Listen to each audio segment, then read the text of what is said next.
দক্ষিণ কোরিয়ায় সামরিক আইন জারি নিয়ে উত্তেজনা, প্রেসিডেন্টকে অভিশংসনের দাবি আইন প্রণেতাদের। চিন্ময় কৃষ্ণ দাসের গ্রেফতার নিয়ে যা বলল যুক্তরাষ্ট্রের পররাষ্ট্র মন্ত্রণালয়।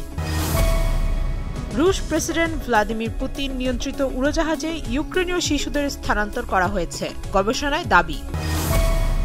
জনসংখ্যা বাড়াতে বিয়ে ও ভালোবাসা বিষয়ক কোর্স চালু করবে চীন। ওয়ালটনের পণ্য কিনে জিতে নিতে পারেন নগদ 20 লক্ষ টাকা। Double million offer! Walton fridge কিনে পেতে পারেন 20 লক্ষ টাকা। রয়েছে কোটি কোটি টাকার নিশ্চিত উপহার। দক্ষিণ কোরিয়ার প্রেসিডেন্ট ইউন সুক ইয়োল জরুরি অবস্থা ঘোষণা জারির পর দেশটিতে রাজনৈতিক উত্তেজনা ও অস্থিরতা বিরাজ করছে। মঙ্গলবার এক আকস্মিক টেলিভিশন ভাষণে জরুরি অবস্থা জারির পর বিরোধী দল ও সরকার দলীয় আইন প্রণেতারা পার্লামেন্টে সামরিক আইন বাতিলের পক্ষে একটি প্রস্তাব পাশ করেছেন। পরে আইন প্রণেতারা প্রেসিডেন্টের অভিশংসন চেয়ে একটি প্রস্তাব পার্লামেন্টে উত্থাপন করেছেন। মঙ্গলবার রাতেই এই সামরিক আইন জারির প্রতিবাদে দেশটির পার্লামেন্ট ভবন ঘিরে জড়ো হয়েছিলেন বিক্ষোভকারীরা। তারা সেখানে স্লোগান দেন, অনেকে ভেতরে প্রবেশের চেষ্টা করে। আইন শৃঙ্খলা বাহিনী বাস দিয়ে সড়ক অবরোধ করে আইন প্রণেতাদের পার্লামেন্টে প্রবেশে বাধা দেয়। সেনা সদস্যরা অধিবেশন চলাকালে পার্লামেন্টে প্রবেশের চেষ্টাও করেছেন। জরুরি অবস্থা জারির পর প্রধান বিরোধী দল ডেমোক্রেটিক পার্টির পক্ষ থেকে পার্লামেন্টের সব আইন প্রণেতাকে জমায়েত হওয়ার আহ্বান জানায়। উপস্থিত সদস্যরা সামরিক আইন প্রত্যাহারের পক্ষে ভোট দিয়েছেন। এই পরিস্থিতিতে দক্ষিণ কোরিয়ার প্রেসিডেন্ট ইয়ন সুক ইয়োলকে অভিশংসন করতে বুধবার দাবি জানিয়েছেন দেশটির আইন প্রণেতারা। এ বিষয়ে আইন প্রণেতা হোয়াং উন হা বলেছেন, অভিশংসনের প্রস্তাব দ্রুত পাশ করতে পার্লামেন্টের উচিত প্রেসিডেন্টের কার্যক্রম তাৎক্ষণিকভাবে স্থগিত করার উপর মনোযোগ দেওয়া। 1979 সালের পর এই প্রথম দক্ষিণ কোরিয়ায় মার্শাল ল জারি করা হলো। পরিস্থিতি কোন দিকে গড়াবে তা নিয়ে দেশব্যাপী অনিশ্চয়তা ও উত্তেজনা বিরাজ করছে।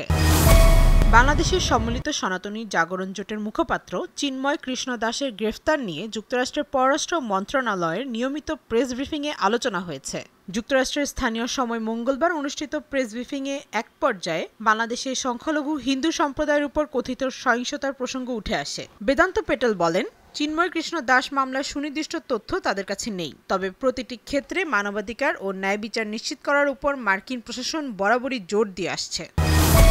ইউক্রেনের দখলকৃত অঞ্চল থেকে প্রেসিডেন্সিয়াল বিমান ও তহবিল ব্যবহার করে শিশুদের আক্রমণ করেছে রাশিয়া। পরবর্তীতে এই অপহৃত শিশুদের পরিচয় মুছে ফেলে তাদের বিভিন্ন রুশ পরিবারে স্থানান্তর করা হয়েছে। মঙ্গলবার প্রকাশিত ইয়েল বিশ্ববিদ্যালয়ের স্কুল অব পাবলিক হেলথের এক গবেষণায় এমন দাবি করা হয়েছে। মার্কিন পররাষ্ট্র মন্ত্রণালয় সমর্থিত এই গবেষণায় দাবি করা হয়েছে, যুদ্ধের প্রাথমিক পর্যায়ে 314 জন ইউক্রেনীয় শিশুকে রাশিয়ায় নিয়ে যাওয়া হয়। এটি ক্রেমলিনের আর্থিক সহায়তায় ও শিশুদের রুশকরণ প্রক্রিয়ার একটি অংশ হিসেবে চিহ্নিত করা হয়েছে এই প্রতিবেদনে। উল্লেখ্য, ইউক্রেনীয় শিশুদের জোরপূর্বক স্থানান্তরের অভিযোগে আন্তর্জাতিক অপরাধ আদালত রুশ প্রেসিডেন্ট ভ্লাদিমির পুতিন সহ কয়েকজন কর্মকর্তার বিরুদ্ধে গ্রেফতারি পরোয়ানা জারি করেছে। পৃথিবীর বেশিরভাগ দেশই জন্মহার নিয়ন্ত্রণে হিমশিম খেলেও ভিন্ন চিত্র দেখা যাচ্ছে চীনে। দেশটিতে শিশু জন্মের হার এতটাই কমে গেছে যে দেশের ভবিষ্যৎ নিয়ে রীতিমতো চিন্তিত কর্তৃপক্ষ। বিপরীতে দ্রুত হারে বাড়ছে বয়স্কদের সংখ্যা। তাই জন্মহার বাড়ানোর লক্ষ্যে এবার দেশের কলেজ ও বিশ্ববিদ্যালয়গুলোকে শিক্ষার্থীদের বিয়ে ও ভালোবাসার পাঠ শেখানোর আহ্বান জানালো চীন। চায়না পপুলেশন নিউজের জরিপে অংশ নেওয়া কলেজ শিক্ষার্থীদের প্রায় 57% বলেছেন তারা প্রেমে পড়তে চান না।